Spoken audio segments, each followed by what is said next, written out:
Hello বন্ধুরা, এখন দাঁড়িয়ে আছি আমি গদখালির ঘাটে। এই যে ঘাটটা, এটা হচ্ছে গদখালি।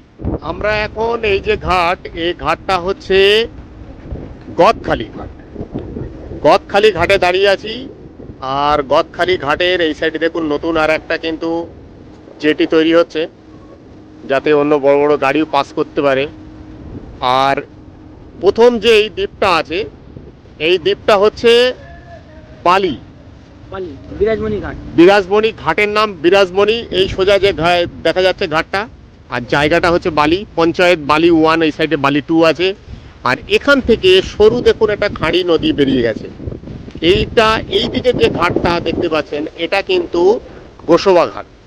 আর গোসবা ঘাটের পরে দেখুন এখান থেকে এই আর একটা নদী বেরিয়ে গেছে।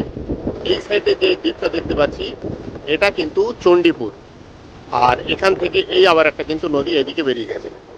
তাহলে এখানে এই 4টে নদীর কিন্তু মোহনা।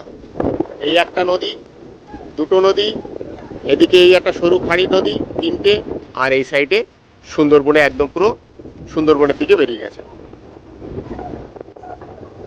এসে কিন্তু এরকম কেউ যদি মনে করে আমি ভাড়া করে এইভাবে নৌকা নিয়ে একটু ঘুরবো, তো এরকম ছোট ছোট নৌকা আছে যারা আপনাকে এইভাবে নৌকা বিহার করাবে।